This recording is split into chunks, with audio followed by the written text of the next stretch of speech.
Feel pity, not sorry. Hello, my name's Gary Axamit. I'm a coach for founders and investors in business plan ideation and execution in this world of black swan events.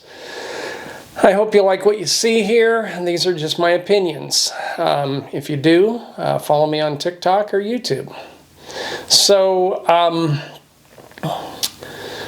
this has been another one of those challenging chapters in the metamorphosis of trying to figure out how to be a better leader and a better founder in the 21st century. Human beings weren't designed to upload or absorb this much information. Social media has just overwhelmed the human psyche, and it has been the most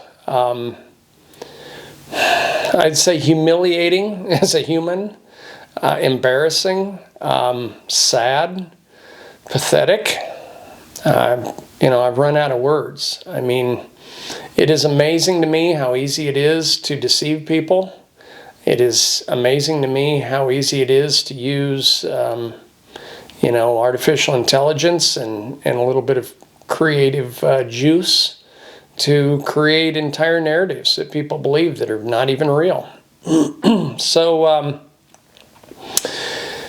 6-7 years ago, I saw this. It had actually, I've kind of wrestled with this for a long time prior, but I didn't even realize what I was wrestling with at the time. It's all about leading people. It's all about leading people that are willing to be led and willing to be open-minded. And from around 2005, I suppose, going forward, I started to have serious misgivings about the people that I was hiring. I started to hire people very, very focused on their skills.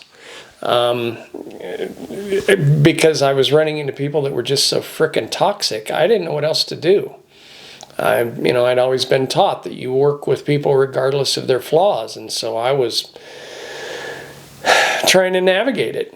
And at some point in time, around 6-7 years ago, through the metamorphosis of the events after 2016, which I'm grateful that the things happened that did in society and in my circle of people that I knew. But to feel sorry for people is to make you look for a solution. You feel sorry for someone, and you feel sorry for a homeless person, and you give them $5. You feel sorry for someone who's hurt, and you give them a ride, home because you don't want to see them hobbling down the edge of the street. And it is in our nature, for the most part, unless you're a cold-blooded jackass or a sociopath, it is in our nature to care about people. But I finally just had to reconcile it in my head and realize that there's really no reason to feel sorry for people that self-immolate. For a long time, I saw the people around me sort of like Yosemite Sam, the cartoon character, they're just so spun up. And I didn't realize why people were so angsty and manic. Because I'd come from a culture and a place in America where everything was chill. I mean, I grew up in a very laid-back part of America, middle part of America. Grew up in a little river town and walked to the river with a cane pole over your shoulder. I mean, I had no reference for this mania that I was experiencing. And then I realized that, when I was growing up, I was always taught that, we were in the Midwest, we were special. And that the people on the East Coast, they were the weird ones. They were the ones that were driven by, material possessions. And, there was a lot of cliche movies and TV shows that reinforced that in us. And, and I'd grown up on Dukes of Hazzard and crap like that in the Midwest and really got indoctrinated into some stupid crap that wasn't real. And then it dawned on me. the only thing that's left to do is just feel sorry and walk away. It's about mental self-preservation. You know, sorry implies that you have to do something to help them. Pity, I don't want to say that it abdicates your responsibilities, but it frames you. You know, that's their problem, and you got to take care of you. And it's something that I've said, you know, in our reference group video that, you know, you can change yourself, but you can't change the people around you. And I guess that was sort of that inflection point for me in that conversation. I'm a chronic optimist.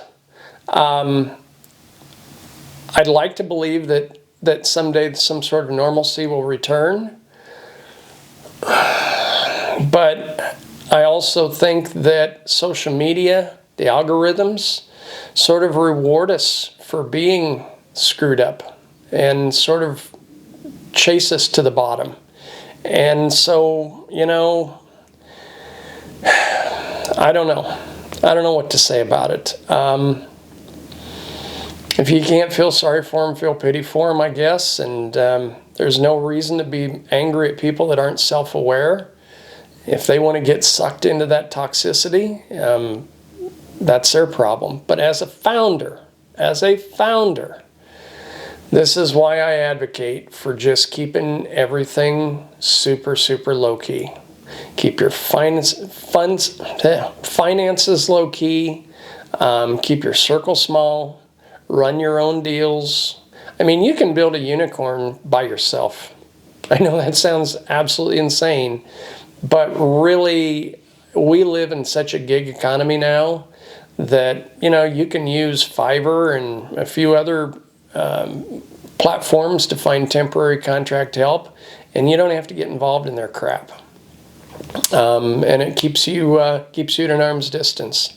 So you don't have to listen to all of their dramas and just focus on what it is that you want them to build for you.